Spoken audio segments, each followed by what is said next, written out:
Agora você entende o que é ser botafoguense um pouco, né, Vini? Camila Leopoldina está pedindo para entrar. Tá entendendo o sentimento, né, agora, né? Então, que eu já dei. Não tá, aqui não tá aparecendo mais permissões. Fernando vai ter que aprovar a galera entrando. Aprovo. Só preciso ver, porque apareceu para Camila, mas não apareceu para mim, não. Não, a única que apareceu, eu autorizei. Agora apareceu, Leopoldina. Pronto, permiti aqui. Tá.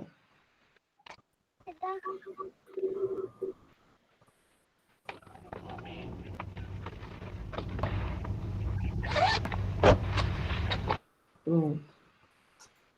Viu, Vini? Caiu. Não. Vinícius. Tem exposição Caboclos da Amazônia no dia 17 de abril, com pintura de letras ao vivo. Divulgue. Sim, sempre. No Passo. Ó. Tá vendo? Chega o dia 15. E eu vou torcer para o abridor chegar também. Vamos lá, Camila. Camila está dirigindo, eu acho que ela não deve falar. Eu dou boa tarde a todos. Eu estou dirigindo, estou no carro, mas pode passar. Você está no Uber. Oh, que linda. Eu estou com a conexão ruim, mas vou fazer logo as apresentações dos nossos cuticutes de hoje. Né? Então, boa tarde a todo mundo. Então, eu vou apresentar logo os dois antes que eu caia e só pelo celular. A ideia é que a gente termine a reunião às 17, porque aí a gente vai continuar com a comissão, com o grupo editorial do livro de produção.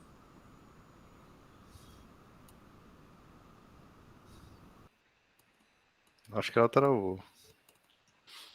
Eu acho. Eu gostei de ver que o Almir fez assim. Se sou eu, né? Era ele. Estou vendo e ouvindo vocês também que ficaram. Vamos deixar a Sol só fazer a abertura oficial, aí a gente começa. Ela só precisa voltar.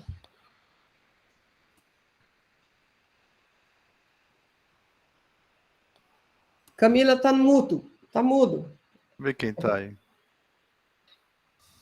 Só preparou uma apresentação, né, de Vinícius e Almir. Aí vamos só aguardar para ver se volta a conexão dela. Tá bom. Tá, sem problema. Tranquilo.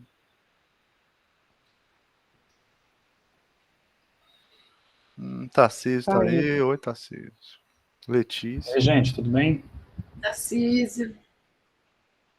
Tudo bom, gente? É muito bom ver vocês, sabia? Esse Tarcísio é o Tarcísio da Arcos? Sim, sou eu. Tudo bem, professora? Tudo bem? Pronto, Não voltou. Tá mudo?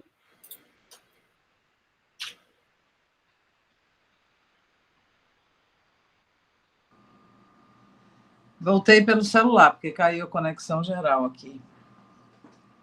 Então, de novo, boa tarde e vamos apresentar para o pessoal Almir Mirabu da Fonseca Neto, né? Nosso querido Almir, doutor em design pela ESG e UERJ, atua na indústria gráfica desde 84, possui vivência profissional em fotografia e montagem de fotolito convencional, impressão offset, acabamento, diagramação, arte final, tratamento de imagem, fechamento de arquivo.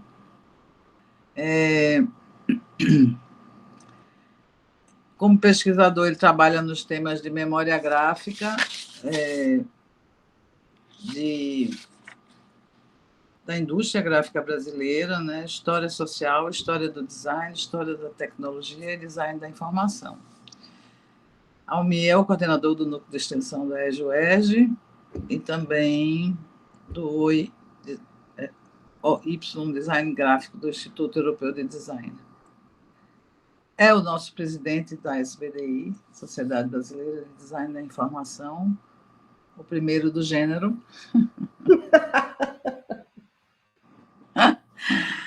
E atua como gestor de projetos, né? E juntamente com Rafael Ancara e Ricardo Cunha Lima, nossos também memoráveis, no podcast Visualmente, né? Que se ele quiser pode colocar aí no link o link do podcast. E ele vai falar hoje sobre essa experiência, né, da indústria gráfica e avante, como ele mesmo disse. Vinícius Guimarães fez designer gráfico pela EBA, o FRJ, mestre e doutor pela ESD. Então, eu coloquei ele como dentro dos meninos da ESD, porque ele fez o mestrado e doutorado, então é um esdiano, né? Ele é especialista em tipografia, já criou diversas fontes digitais, tanto comerciais como free, gratuitas, né? Trabalha em projetos na área de design gráfico, faz parte da organização do Dia Tipos Latinos, do Dia Tipo Rio, e é professor da Faculdade Senac Rio. Suas fontes já foram usadas, inclusive, no CD Brasil Afora, dos Paralamas do Sucesso. E ele vai falar sobre a tese de doutorado, não é isso, Vinícius? Exatamente. Em 6 minutos? Cuticute é 6 minutos. 6 minutos com um pouquinho de...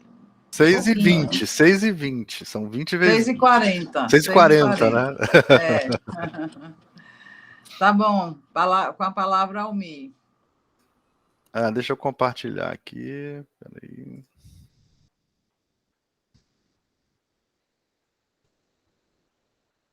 Tu vai marcar o tempo, só? Eu marco aqui, peraí. Deixa eu...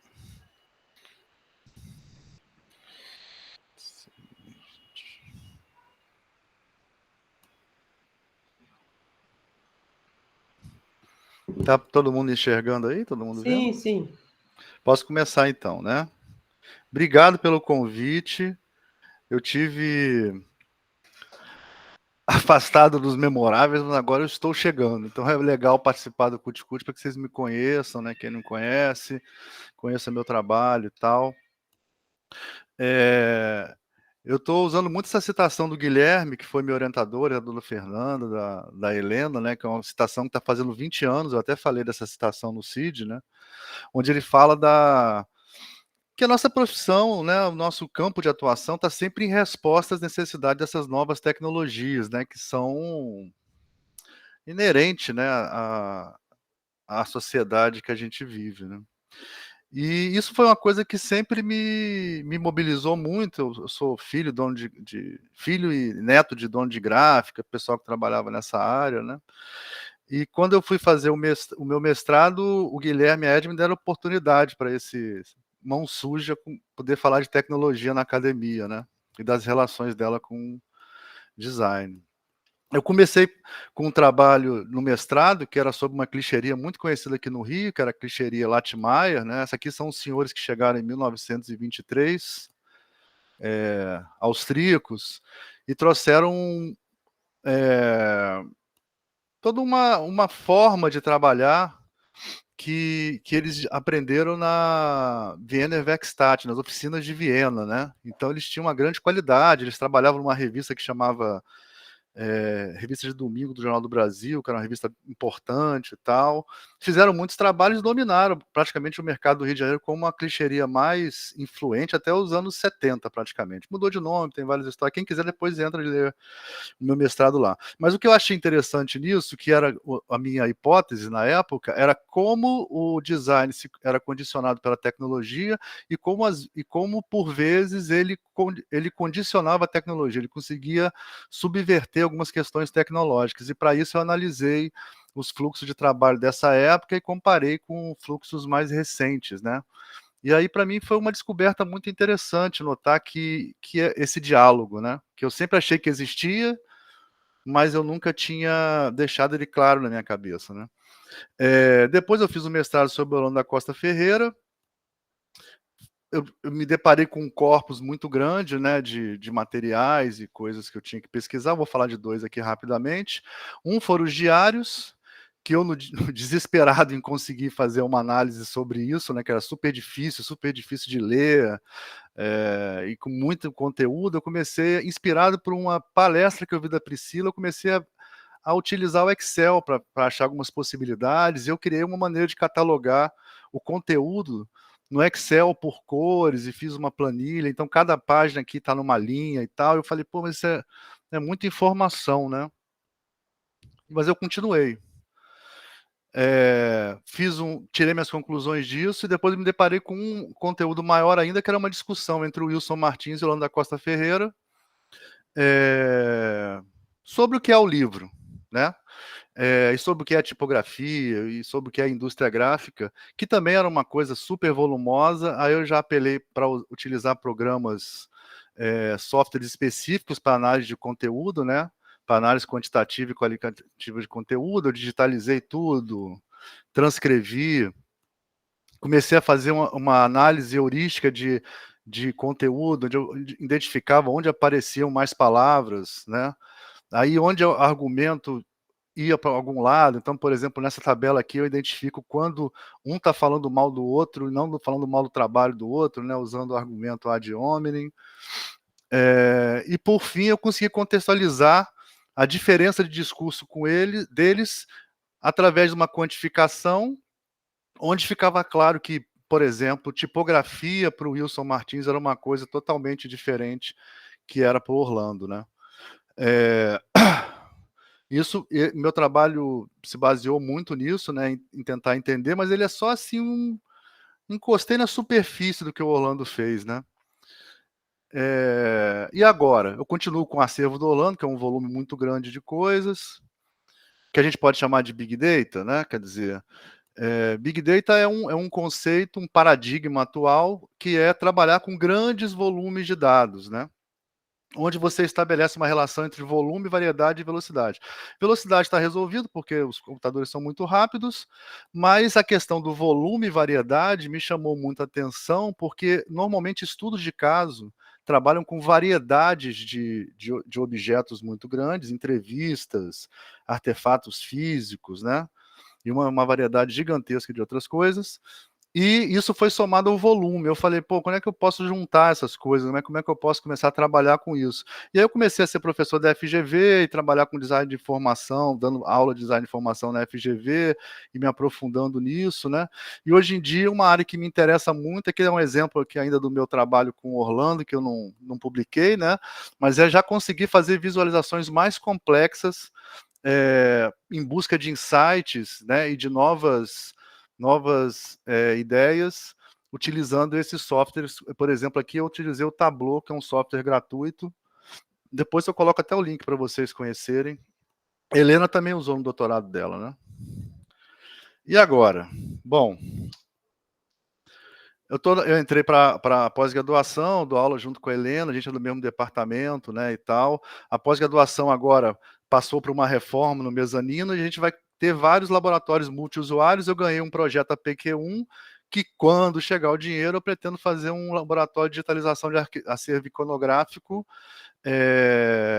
junto com as pessoas que têm interesse nessa área, né? Dizem que sai mês que vem, né? Vamos ver. Na ESG também nós temos o professor Guilherme Altmaier, que atualmente é coordenador da pós. Ele já está fazendo um processo de digitalização do acervo da ESG. E eu, Helena e Noni, estamos começando a fazer um trabalho no polo de referência em cima dos acervos, né? Ih, apagou aqui, não sei se deu tempo. Do Rodolfo Capet, alguns exemplos de acervo que tem na ESG, né? Rodolfo Capeto, Bia Fighter, Milton Montenegro, entre os outros, né? Que a gente, desde que eu era aluno, eu sentia essa necessidade da gente tentar disponibilizar isso para as pessoas, né? Agora a gente tem um grupo forte de história lá. Eu acho que nos próximos anos nós teremos novidades. É isso. Obrigado, gente. Passei muito? Não, passou pouco. 7h14. Então. Maravilha, Almir, maravilha. Depois fiquei curiosa sobre as definições de Orlando e a diferença entre as duas definições de tipografia. Mas depois a gente conversa mais um pouco. Vou passar agora para Vinícius, tá? Depois a gente abre esse link aí de conversa boa.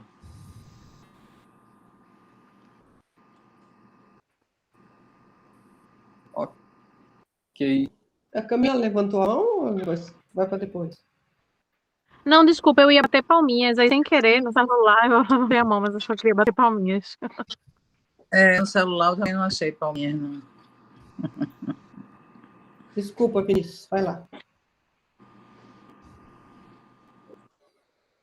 Nada.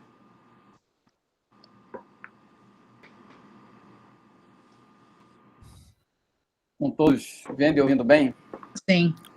Sim. Legal. Então eu vou aqui, vai ser meio que um panorama que eu vou fazer aqui para quem alguns conhecem, né, mas a minha pesquisa de doutorado, né, vou tentar não me detalhar em nenhum ponto, senão vou passar um pouquinho do tempo. Mas eu tenho pesquisas anteriores que são voltadas ao vernacular, inclusive o artigo que eu escrevi vai ser publicado no livro, né, do grupo. E o doutorado eu fui para a parte histórica, né, da tipografia, mas tendo como suporte as ruas.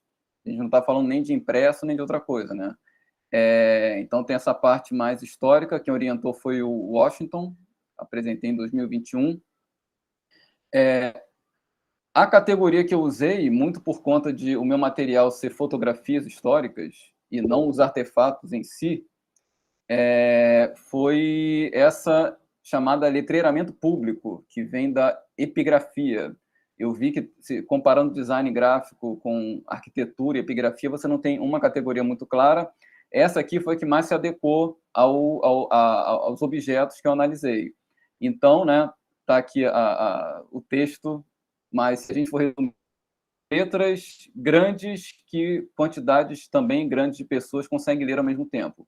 O resto é secundário. Então, o principal é isso. Então, basicamente, foi procurar nas fotografias do Rio de Janeiro, de determinado período, letras que podiam ser lidas nas ruas. Então, aqui só uma ilustração do que eu, né, resumindo, o que eu considerei, aqui à esquerda, né, então letras grandes, e à direita o que não foi incluído, monogramas, placas de nomes de ruas que não são tão grandes, números, né, isso não entrou. Os objetivos principais foi levantar referências históricas sobre letreiramento público, do modo geral, as fotografias em si, tive que fazer um levantamento, lembrando que foi durante a pandemia, né? Então, a coisa da quarentena foi no meio do meu doutorado, e aí foi apenas fotografias online, digitalizadas online em alta resolução. Isso me deu um certo limite. Identificar as técnicas produtivas, é uma coisa que me interessa também, né? Como é que essas letras, esse letreiramento era produzido. Aqui só uma contextualização da cidade do Rio de Janeiro, né, que foi feita, especificamente da iconografia, desde que você tem imagens sobre o Rio sendo feitas, das ruas, né, que você tem registro de letreiramento.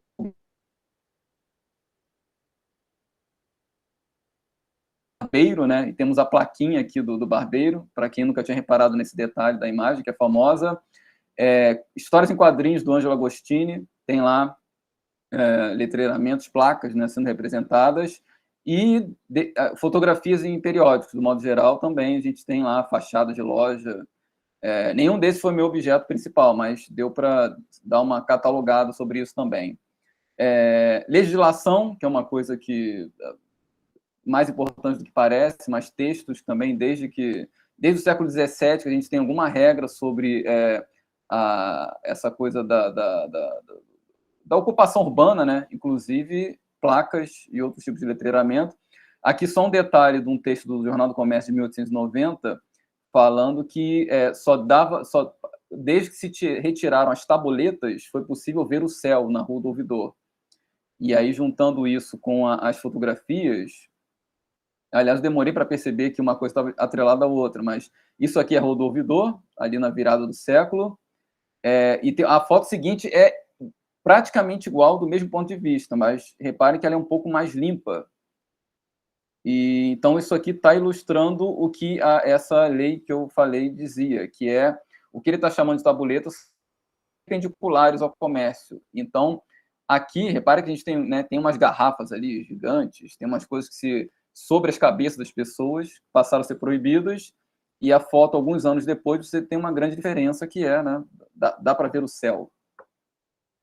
Então, só um cruzamento das diferentes referências que eu levantei. Tive que fazer o levantamento dos acervos fotográficos, de modo geral, então, fotógrafos que registravam as ruas do Rio. A partir de 1860, a gente tem qualidade suficiente para encontrar fotografias, por isso o recorte histórico. Em 1910, porque a primeira década do século XX, você tem muito mais registros das ruas do Rio, muito por causa das reformas urbanas que foram feitas nesse período. Então, aqui os fotógrafos e a quantidade de fotografias que eu coletei. Aqui, só para ilustrar como é que foi minha vida durante alguns meses, uma fotografia que, a princípio, não vai me ajudar muito, mas, graças à alta resolução e o zoom, eu vejo que, por exemplo, lá atrás, lá no alto, numa fachada, né, numa fachada cega, que se diz, né, aquela que não tem nem janela, a gente tem pintado lá uma propaganda ou identificando o prédio como sendo Fotografia Guimarães, que apesar do nome não era parente meu, mas né, foi assim que eu fiquei catalogando e pesquisando em acervos fotográficos online. Outras fontes fontes históricas, né? A nossa querida hemeroteca digital, que dá para fazer busca textual, então tudo quanto é jornal desse período eu consegui buscar informações, ver como é que eles poderiam me ajudar. E o Almanac Lamer, né, acho que deve ser conhecido de todos, se destacou, foi onde tem informações mais mastigadas, era mais fácil encontrar e tinha mais coisas. Então ele foi o principal.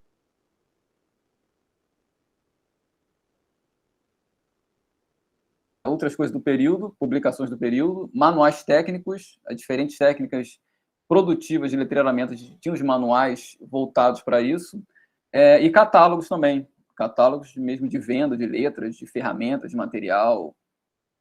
Então, isso tudo online.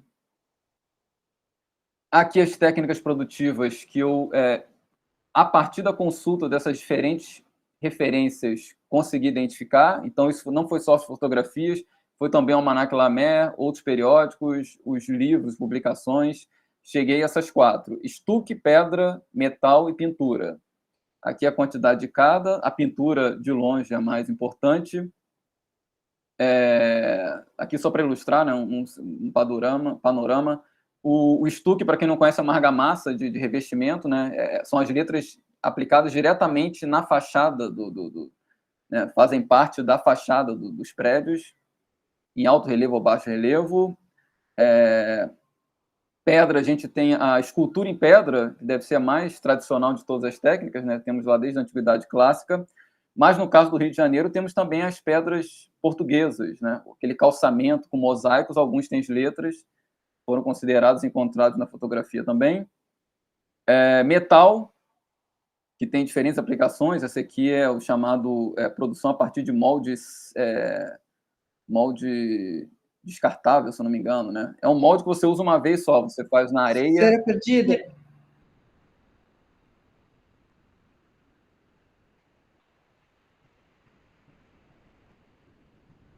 Acho que travou. Oi. Voltou. Estão me ouvindo? Voltou. Voltei. Tá, eu estou com o plano B aqui, se eu sumir eu vejo. Mas muito em monumentos públicos, né? Alguns desses estão até hoje com essa técnica. Nem todas as letras de metal eram produzidas, algumas eram compradas em catálogos, por isso a importância. E aí, mais uma vez, cruzando fotografias e os catálogos, deu para ver que a maior parte dessas letras eram compradas já na época. E no final, lá, no comecinho do século XX, você já tem, inclusive, letras iluminadas. Você tem lá no alto dos prédios, né? Então tem aí o uso da eletricidade E aí tem umas coisas curiosas por causa desse uso do metal no letreiramento. Estão me ouvindo? Sim. E a pintura, que é o mais usado até hoje, né? Só para saber que já acabou o seu tempo, mas vamos lá. Nossa Senhora! E eu estou aqui correndo, mas enfim. Pintura, o que tem mais.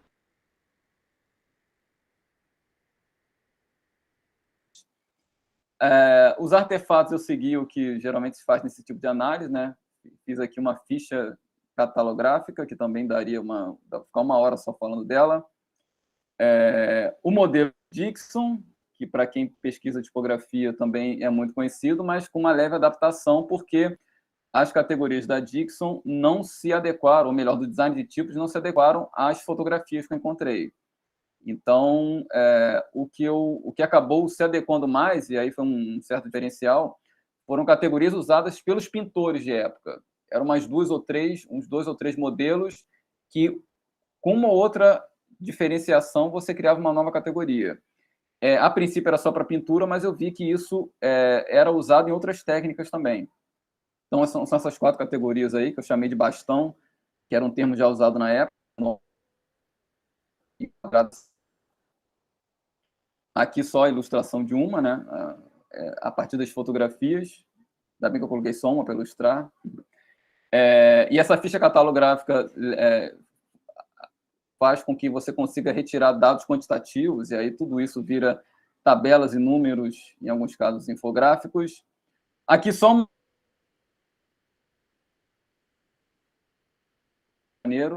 que era uma coisa que todo dia eu passava em frente e não tinha reparado, mas quando eu peguei essa classificação dos pintores da época, eu vi que se encaixava, inclusive, nessas letras esculpidas em pedras não pintadas, então foi um grande gancho aí para isso. Os profissionais identificados, também sempre me interessa. Quem é que fazia isso? Aqui, os ofícios especialistas em cada uma dessas técnicas. A curiosidade que eu falei, por exemplo, as letras de metal, você tinha pessoas como bombeiro hidráulico, aparelhador de gás, anunciando como profissionais que eu encontrei no Almanac Lamer, né? Foi sempre a partir de anúncios no Almanac Lamer, quando o profissional dizia que fazia letra, independente do termo que ele usasse. Então, se ele dizendo que sabia fazer letra, eu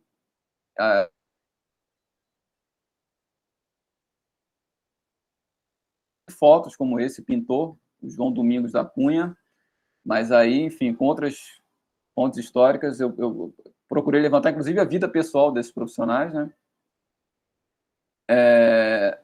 Endereços, mapas de época, localização das oficinas, foi outra coisa que deu para explorar e tirar informação.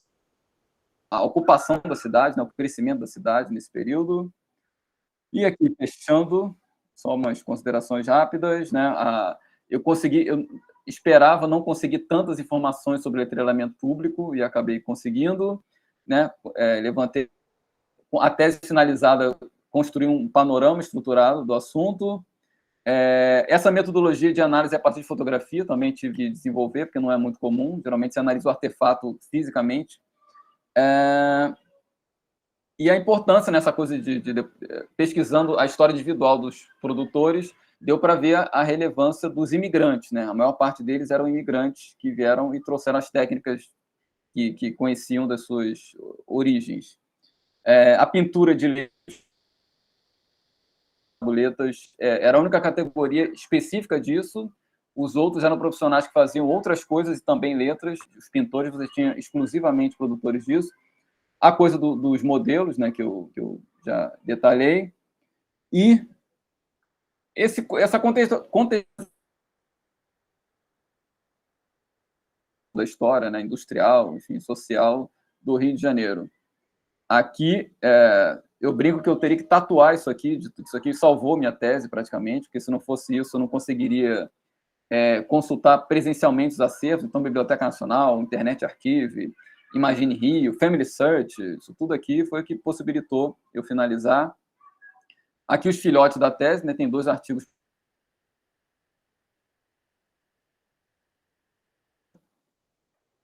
E é isso.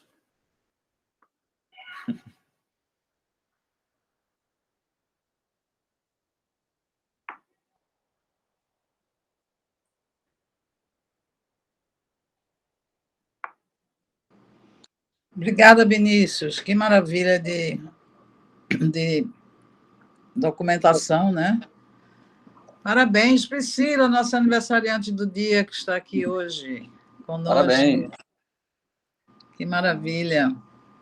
Obrigada, gente. Grande Pri. Hoje está meio confuso.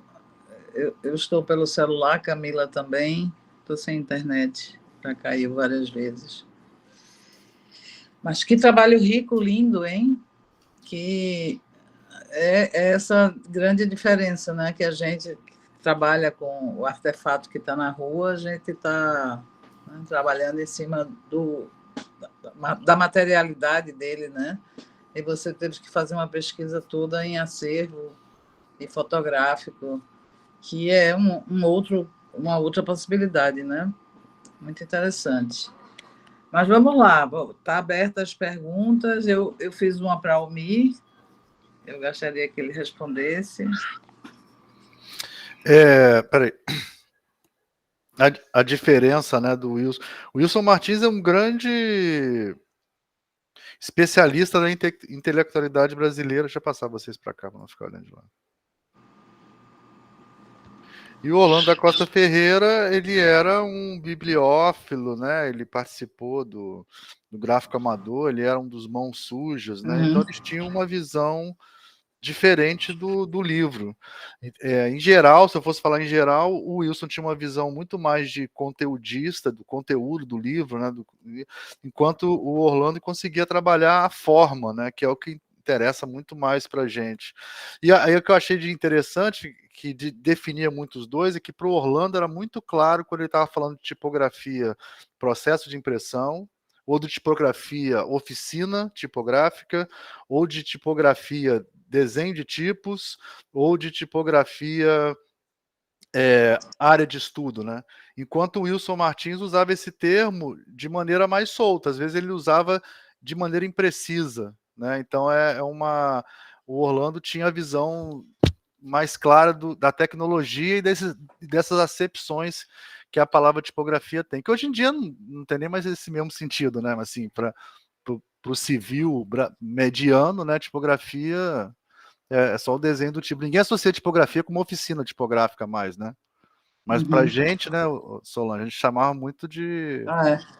meu pai, por exemplo, fala, o que seu pai tem? Eu falo, meu pai tinha uma tipografia. Eu não falava nem que ele tinha uma gráfica, né? Eu falava que ele tinha uma tipografia. Mesmo que fosse offset, a gente falava que era tipografia. E aí você encontra isso analisando a palavra, aí cada parágrafo que tem a palavra, você anota qual é o contexto que isso foi usado e quantifica nos dois. Isso foi usando aquela ferramenta tablet, né? Foi o Max QDA, foi o Max QDA, certo. O Tableau eu estou usando agora, para fazer o áudio Tableau. Não, eu não conheço o Tableau. Max QDA, sim. Muito bem, muito bem. Vinícius, a sua classificação nesse capítulo que vocês estão escrevendo juntos, né? Não é isso? A Fátima, com você. Sim. Sou vernacular. Isso, sou vernacular. E vocês conseguiram fazer uma associação entre as classificações de vocês? Ou vai deixar isso para o livro? Vai ficar para o próximo, não coube nele.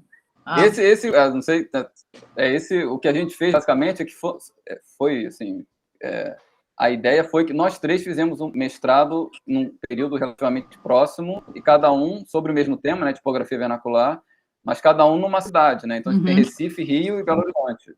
E aí nesse artigo a gente meio que comparou tudo, a abordagem, a parte da classificação em si não deu para se aprofundar tanto. A gente cita, mas não ia caber. Aí a gente já tem ideia para o segundo artigo, que nesse não pois eu ia sugerir isso, que vocês fizessem essa associação, que é bem interessante, né? Porque vocês tiveram como base a Dixon, né? A Fafá Sim. também. Os três. Os três. Já fica para a segunda edição, Camila. E aí, está aberta a perguntas, tá, gente? Por favor, comentários, conversa, bate-papo.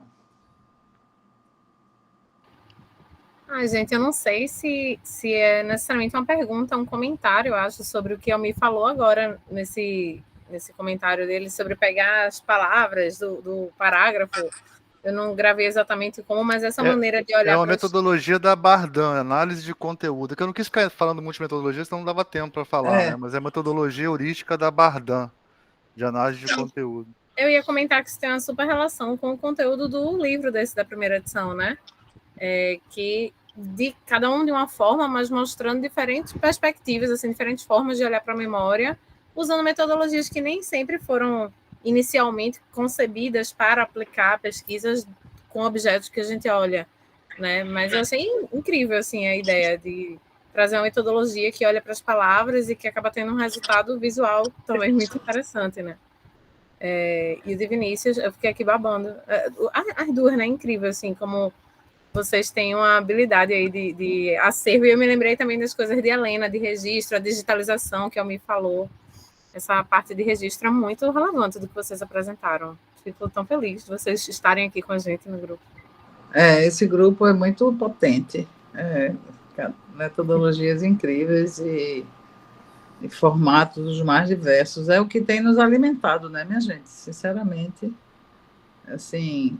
Eu, pessoalmente, na academia hoje, o que me alimenta é memória gráfica, porque... E esse grupo em especial, né? É uma produção muito grande, e muito rica, né? E em vários lugares, enfim. É impressionante como esse caminho está sendo traçado, né? Começa com os estudos em história, né? E depois vamos embora. Vá lá, dona Helena. Como diria a Edna Bela Helena. Eu queria comentar, né? Já conhecia a pesquisa de Almir e do Vinícius, né? Que desde anos estão aqui mais próximos. Mas acho essa forma, né, de tratar a informação com visualidade, né, como a Camila comentou, tanto no caso do Almir, onde a gente vai entender essas questões do discurso, do uso das palavras, né, visualmente, quantitativamente, né, e aí vai poder atribuir essa questão, né, do significado em autores diferentes, né, como é que eles usam e como a gente vê isso visualmente, ajuda a gente a pensar, né, e a ter insights. E na pesquisa do Vinícius também, não só a parte da metodologia, que eu achei incrível, né, e que também fico encantada com isso, né, da gente ir entendendo as coisas, dando zoom, né, entrando dentro da imagem, né, e a imagem ir se revelando para a gente, e ao mesmo tempo como ele trouxe registros tão interessantes da execução dos processos, né, e como a gente vê os moldes, né, as ferramentas, como a gente já, num clique, já entende, né, como é que aquilo é produzido, né, como isso é uma forma de comunicação tão forte, né, como tantos elementos estão concentrados ali naquela imagem, né, que faz a gente ter um processo cognitivo, né, sobre a execução. É isso, só comentar, acho um deslumbre essas duas pesquisas. São pesquisas incríveis. Eu fiquei muito encantada também com a definição dos artífices, né? E de Vinícius ter conseguido identificá-los, né? Porque eu acho que eu comentei no CUT passado, né? Essas pessoas têm sido meio invisíveis, né? Essas pessoas que estão por trás de, né? Os impressores, né? Os profissionais mesmo, né? A tendência inicial dos estudos em memória gráfica foi sobre o artefato e sobre o protodesigner, o designer, né? Mas tem poucas pesquisas que, quer dizer, agora não mais, mas que trata do indivíduo, né? O produtor mesmo. Diga lá, aniversariante. Você abriu sua câmera porque quer falar. Sim, tudo bem? Pessoal, desculpa, eu entrei atrasada, porque eu estava aqui fazendo um monte de outras coisas ao mesmo tempo, achei que eu não ia conseguir. Que bom que eu consegui entrar. E eu ouvi um pouquinho do Vinícius, muito legal essa pesquisa. Vinícius, muito bacana, parabéns. A minha dúvida era uma pergunta para você, Vinícius, porque, se eu entendi, você optou por usar uma nomenclatura ali para a classificação, que seria aquela que os próprios pintores usavam, é isso? Na época, eu fiquei com dúvida se todos aqueles termos eram usados pelos... Você encontrou esses termos todos nas notícias de jornal, não é isso que você leu, ou nos anúncios, nos almanacs, ou você fez um mix de coisas que você encontrou e outras que você achou? Eu procurei. Os pintores contemporâneos, né? Eu sempre tento agregar os termos que eles usam. Nesse caso, não encontrei em português. O que eu encontrei foi nesses manuais técnicos, quase todos em inglês, né? Era muito americano, um ou outro em inglês, mas aí eles tinham sim uma nomenclatura em inglês. E a coisa o que deu foi, eu vi uma classificação de época, não necessariamente de letreiramento, mas a letra bastão, né, que está por aí até hoje, já se usava na época. Então, para dar um nome, que era um nome que em inglês eles falam de plain letter, né? Seria uma letra básica, simples. Aí o máximo que eu consegui foi isso, pegar um termo que já existia na época e incorporar a nomenclatura. Mas não... Eu tive que meio que fazer um mix, como você falou. Não consegui encontrar o que os pintores, por exemplo, no Rio de Janeiro, na época, usavam. Que seria o ideal, né? Mas é difícil mesmo, né? Você teria que encontrar um relato, né? Um relato de algum pintor de alguma oficina, né? Que tivesse essas anotações. Mas eu não desisti. Mas legal, então isso explica um pouco, porque tem alguns termos em inglês, né? Misturados em português. Eu falei, nossa, será que eles usavam os termos em inglês? Mas é o que você encontrou, né? Deu para sentir que tinha muita influência francesa dos pintores. Então, assim, por exemplo, na hora dele dizer que a qualificação dele era superior, ele dizia que ele o bastão que eles usavam era o bastão que se usava em francês, né? O bastão como termo técnico. E eu não falei tudo, senão, né? Deixa mais o tempo. Mas, assim, eu procurei referências, como, por exemplo, a própria literatura, né? Uma coisa legal que eu achei foi, assim, no livro do Machado de Assis, Esaú e Jacó, que aí ele descreve um sujeito pintando uma placa no Rio de Janeiro.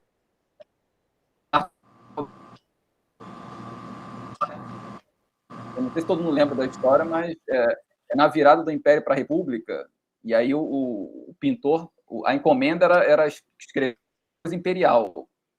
E aí, quando proclama a República, o cliente sai correndo para pedir para não pintar, porque não poderia ser mais imperial, né? E aí... Mas ele descreve detalhes, assim, usa o giz, a tinta já estava secando, tem informações que eu consegui tirar do Machado de Assis. Mas sempre que eu chegava nessa parte, eu ficava assim, tomara que ele chame a letra de alguma coisa.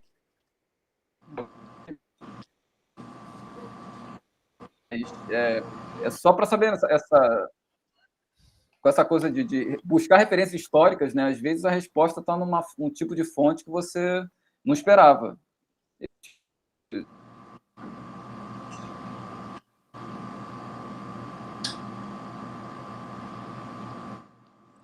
Caiu um pouco. Oi?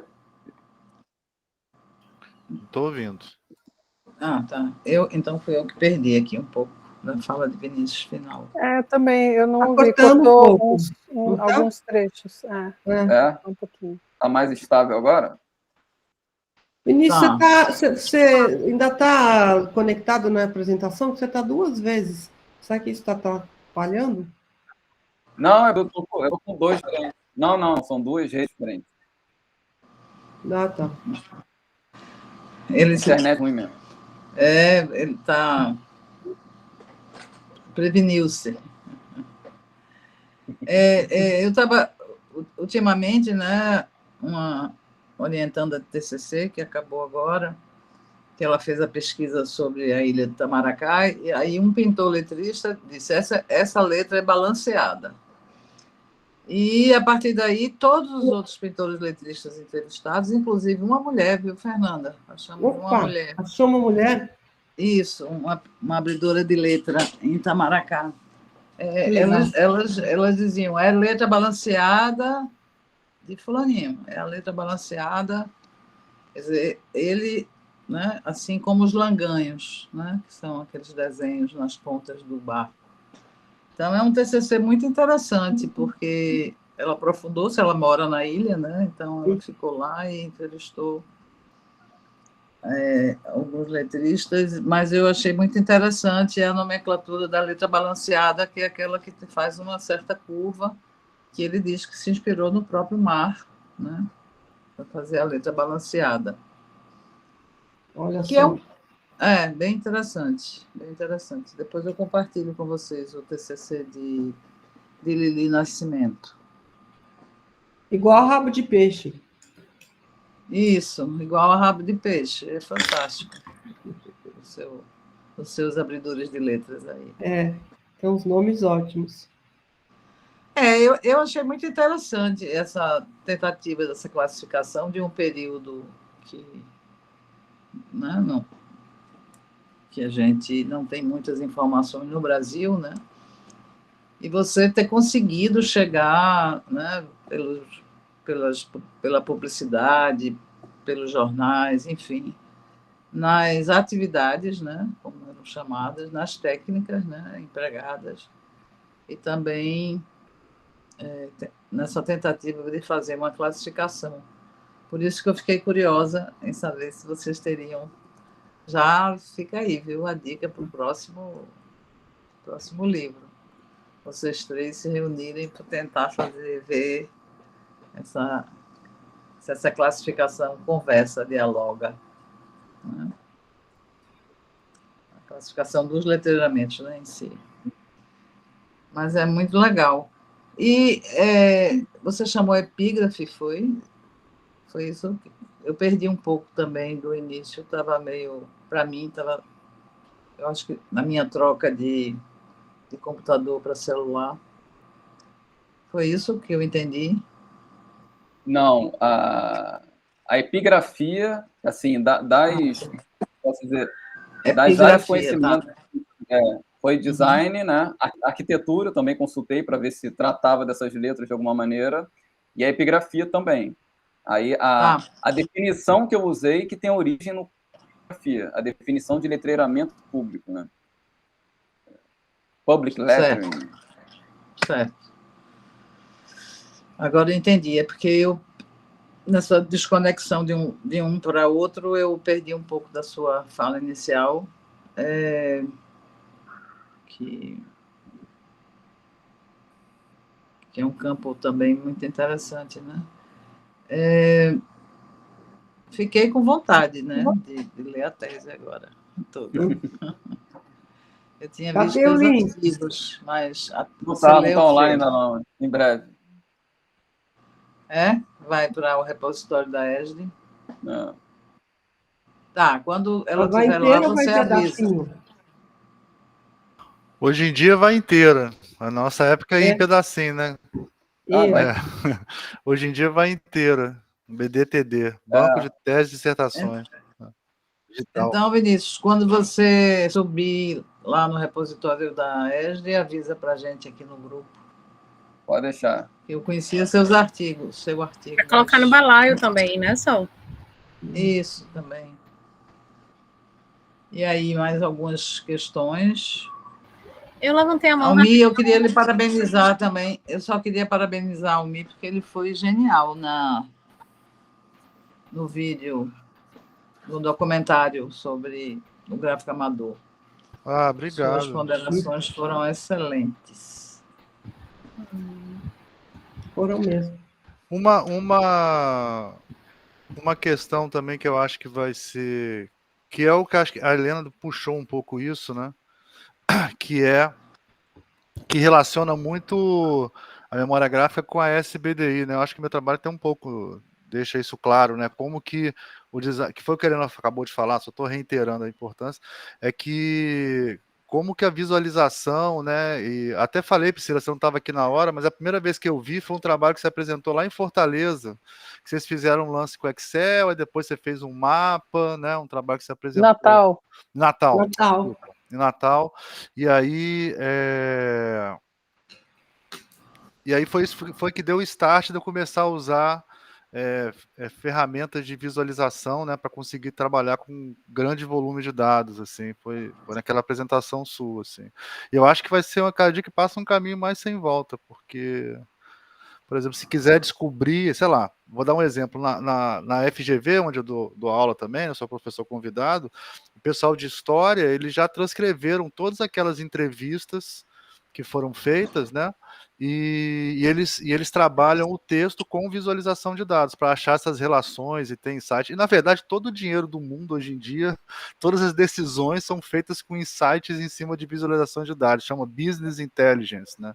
Então, é um paradigma, assim, incontornável nos próximos anos, assim, trabalhar com ter capacidade de trabalhar com muitos dados, né? Não tem jeito. De fato. Não, e é interessante, só um adendo, assim, que o pessoal de Business Intelligence, eles já acham que os dashboards e as visualizações vão cair em desuso por causa da inteligência artificial, porque a inteligência artificial ela vai acabar dando os insights e as respostas que as pessoas querem. É uma teoria que eles têm lá, o pessoal de economia. Mas eu acho que vai continuar sendo uma ferramenta para a gente, sabe? Na academia, muito forte, assim. Mesmo depois, se cair em desuso no business, sabe? Desculpa, Camila, te interrompi. Nada, que é isso. Achei incrível esse comentário seu. É realmente um complemento, né? Não substitui, é um complemento. A inteligência artificial vem ajudar com a visualização. Inclusive, a Helena mostrou alguns exemplos na apresentação dela, não foi, Helena? De como a inteligência artificial ajuda na visualização, mas essa gestão dos dados, eu não sei nem se a palavra é essa, porque é mais que gerir, né? É gerir e preparar para essa visualização. Esse exemplo que você trouxe hoje é algo que, ainda que eu não sou especialista em inteligência artificial, mas o que eu vi é que acho que a inteligência artificial ajuda, complementa essa visualização, né? Mas essa gestão desses dados e chegar nessas conclusões, isso que você mostrou hoje, eu não vejo a inteligência artificial fazendo sozinha, né? Então, realmente, não acho que um vai substituir o outro, é um complemento muito legal. Bom, mas eu tinha levantado a mão para comentar, primeiro perguntar só se orientando que você falou do TCC, de Itamaracá e a Lili Nascimento. Exatamente, Liliana que, Nascimento. Se for, a gente tem, só para frisar, para quem estiver aqui no grupo, que todos têm acesso ao balaio, estou até só compartilhando a tela rapidinho, só para dizer que o catálogo dela está disponível no nosso balaio, e eu estou colocando o link direto para esse PDF aí no chat. Tá?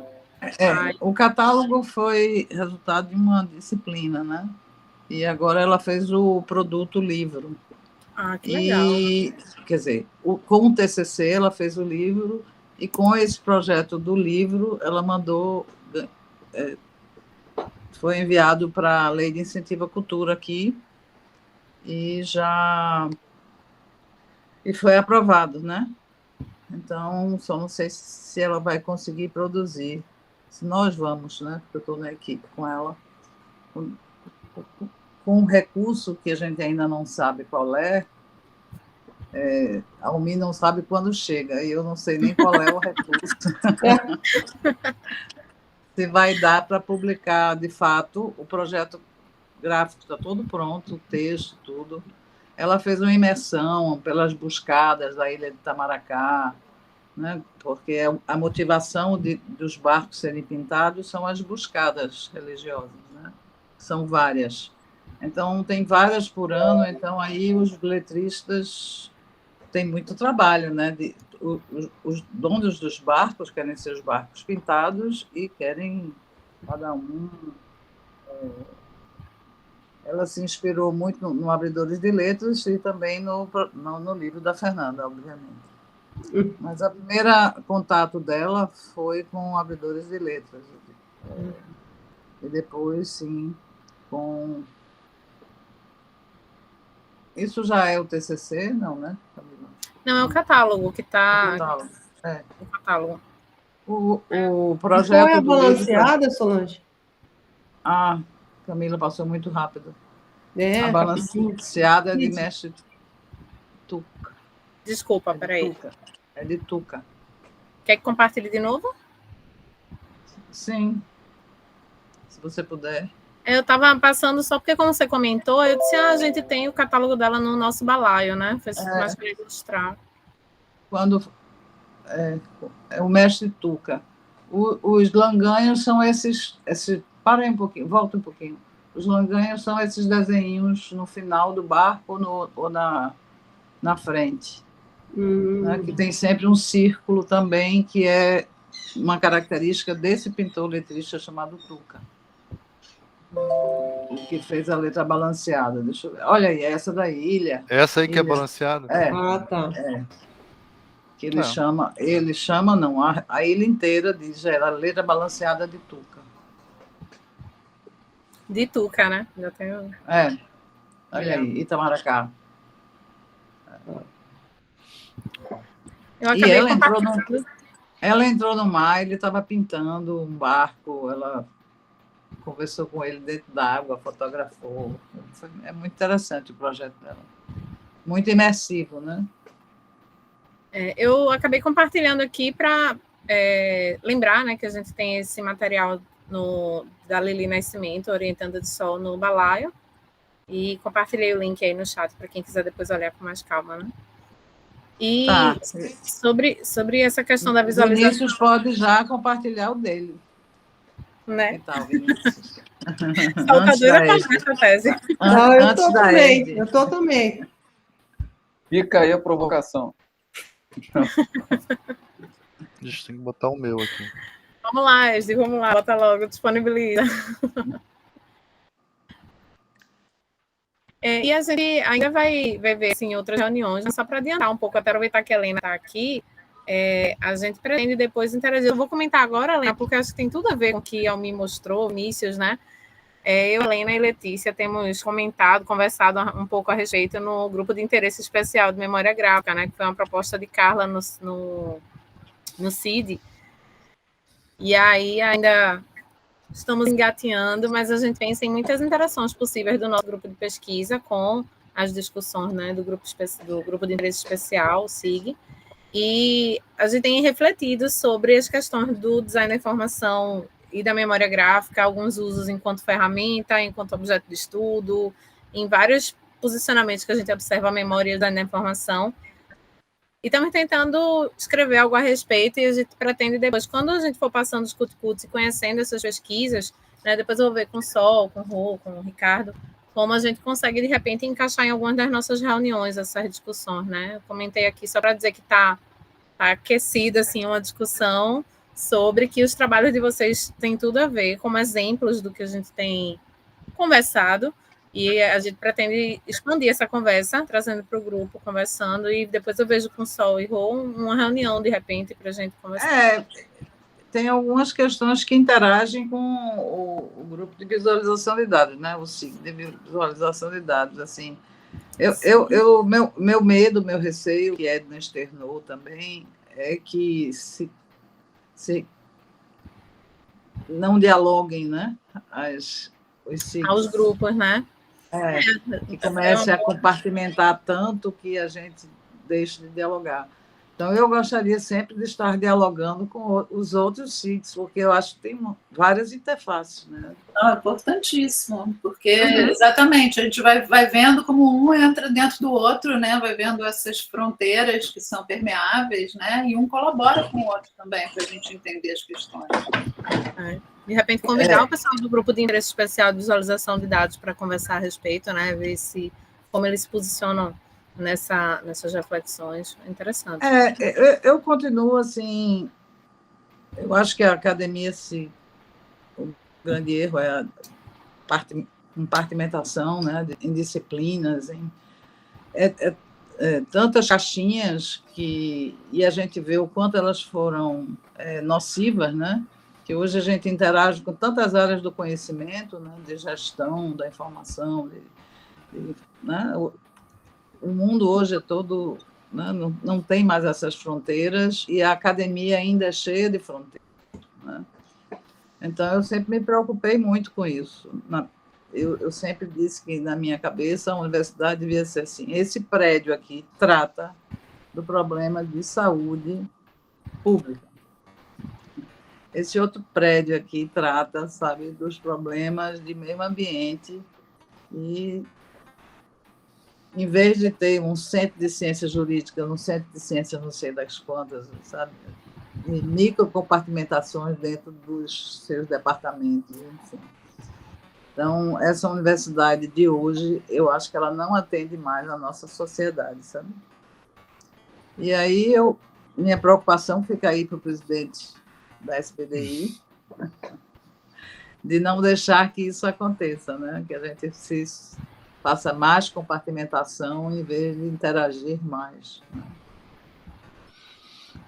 Fica aí uma reflexão. Voltar àquela frase do Guilherme, né? Que é a gente atende as demandas, né? Então, das novas tecnologias. A gente nunca sabe o que vai aparecer, né?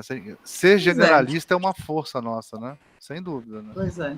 Por isso que quando aparece, sei lá, game design, quem é que foi fazer lá o primeiro videogame com história? Foi um designer gráfico chamado Miyamoto, que fez o Donkey Kong, entendeu? Então a gente tem essa coisa, essa abrangência de pensamento de projeto que se encaixa. Por isso que eu dou aula no na Escola de Matemática Aplicada da FGV. Eu não sei 1% da matemática que eu precisaria para dar aula para eles, mas eles precisam de um designer lá, né? Massa. Porque os economistas não dão conta, né? Isso. É por aí. Não, muito bem, muito agora, bem. Até isso é legal você falar essa coisa de saúde, porque é interessante essa ideia de tema por tema, né? Que foi uma coisa que a gente tentou colocar no último SBDI, né? Que é tipo tirar a tecnologia, e colocar temas, né? Educação, saúde, né?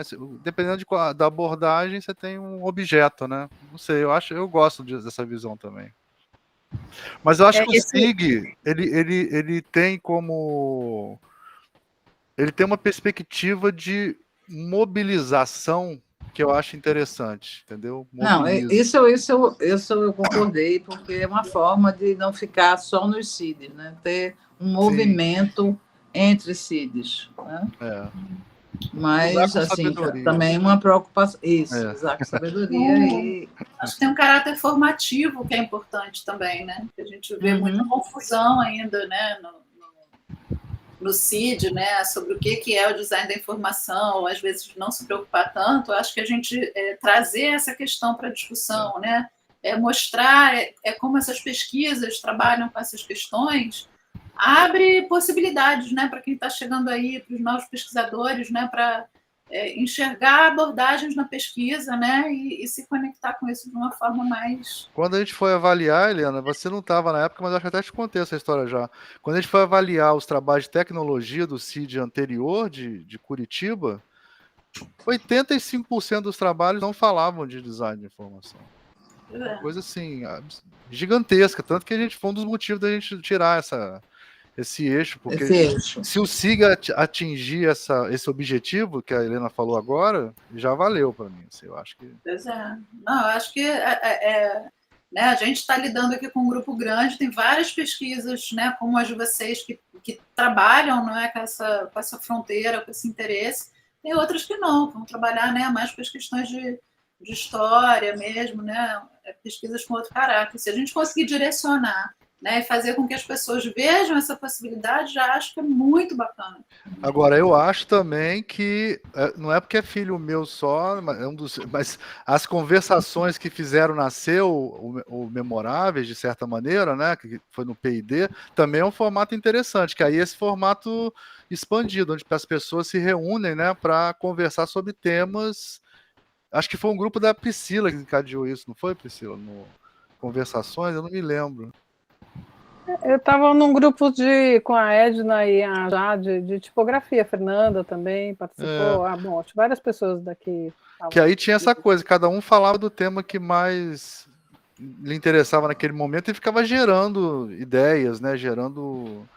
Era mais insight, né? Mais abdutivo, assim, né? Não sei.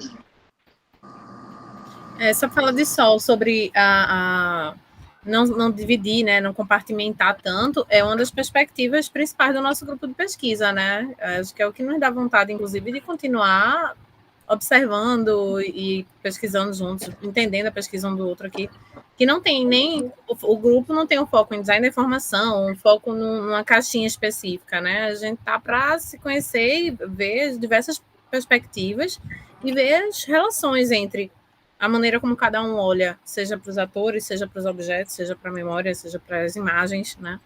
Eu acho que essa tua fala, Sol, marcou bem o propósito, inclusive, né, do grupo. Só frisando aqui. A gente saiu um pouco das palestras dos dois, mas, assim, são incríveis. Eu estou preocupada com a Fernanda Martins, porque ela tem um compromisso e é ela que está gravando, né? Eu tenho a reunião com aniversariante também. Tudo bem. Tem a reunião com Tem mais aniversariante. assunto importante para resolver. Reunião muito importante com aniversariante. Eu estou imaginando duas que aniversariantes seja. na minha vida hoje, a Priscila e a minha irmã. Sua irmã também, olha. Que legal. Manda um beijo. Mas mais tarde um pouquinho, ainda está dando aí para gente. Não, mas você pode parar a gravação, porque aí você fica mais tranquila. Claro. Tá, mas posso ficar A gente mais, também mas tem na outra verdade- reunião, Vou né, parar, então. né, Camila? Parando, então. 3, 2, 1. Já.